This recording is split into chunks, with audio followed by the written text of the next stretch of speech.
Hello everyone, welcome to a bonus video where I'll be going over my personal opinions and thoughts on the fall event that started this week. In case you missed it, linked in the description and at the top right of the video right now is my rundown of everything new in the 2022 fall event. First up are the event buildings. Starting with the main building, the Sunflower Oil Press. It is a little bigger than I'd like at 6x4. It seems that all recent event buildings are over 20 tiles, and it's going to be hard to fit every new event building into your city, if that's what you want to do. As for the actual bonuses that the press provides, I think that they are a nice break from every building having an attack boost. And before you leave an angry comment saying, "But attack boost is all that matters," hear me out. Power creep has been giving us way too much attack boost. It is no longer a challenge to build up your army's boosts, and coupled with things like siege camp in guild battlegrounds, fighting has become mindless. The guild expedition is simple enough to auto-battle through.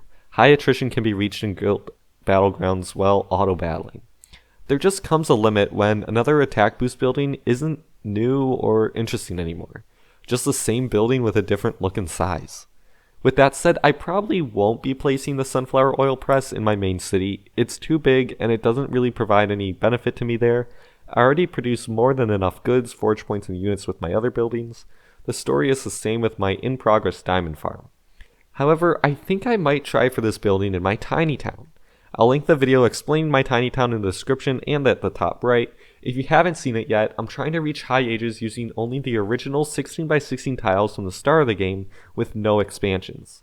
The most important thing I'm in need of are actually supplies, which the Sunflower Oil Press does provide. So I might try to reshuffle my tiny town to fit it in.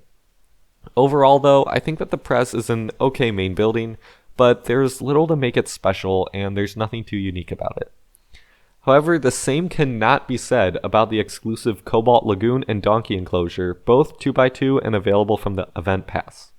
Personally, I don't see enough value in the event pass to make it worth the 1200 diamonds that it costs. However, I'll be looking at these buildings at face value, ignoring the cost of the event pass. The Cobalt Lagoon is pretty incredible, especially if you already have a high-leveled blue galaxy in your city. Together, you have a chance at getting a 4 times boost to some collections, at least for the first 5 days. Especially on chain sets, that's incredibly powerful. However, I'm not a fan of how the Lagoon only lasts 5 days. I wish that it would last longer, especially considering how cool the active artwork is. It is nice though how it still provides 1 forge point per day after it expires, as there's much less of a reason to delete it after the doubling collection bonus ends. But in my opinion, the best building of the 2022 fall event is the Donkey enclosure. For a 2x2 building to provide up to a 12% attack boost for attacking and defending armies is unheard of. It's better than any cultural settlement 2x2, even better than the 3x3 timeless dojos from the feudal Japan settlement. On a side note, maybe it's time to rebalance the settlement buildings. Anyways, if the Donkey enclosure was a daily special, I would spend all of my event currency on it. However, with it costing 1200 diamonds as part of the event pass and you only getting 1, I won't be getting this building. The enclosure is the best part of the event pass though, and it gives it the majority of its value. If I was convinced to buy the pass, I would place this building immediately, and no questions asked.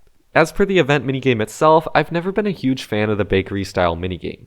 I like the art, the general idea, the whole ingredient mechanic, but all too often it's easy to get stuck with recipes with only one type of ingredient not available. I wish that there was a way to trade in ingredients for other ones, maybe 2-to-1, sort of like blueprints where you get a random one outside of the options you traded. I also like how the event is short, only 2 weeks. I'm glad that Inno is experimenting with making events longer or shorter. More shorter events could help the game feel more dynamic and keep new content flowing into the game.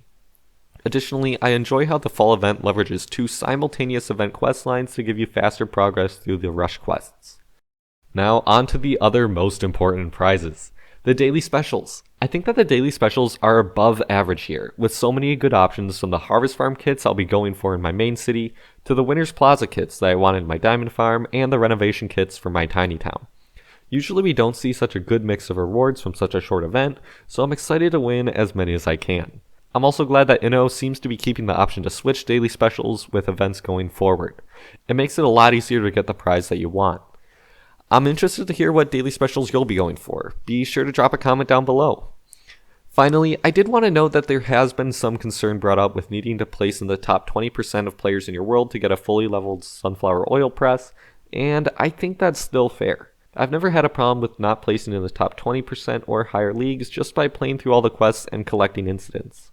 Additionally, you'll get a little bit of an extra boost on one city if you are signed up for the event email from Inno, and if you aren't, you can enable this in settings, data usage management, and make sure the first box is checked. They only email you once per event, so it's not that bad in terms of spam.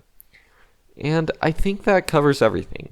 This is a different style of video from what I normally do, so if you want to see more like this, please leave a like, and if you really enjoyed it, I'd appreciate you subscribing. See you next time, and good luck with the event!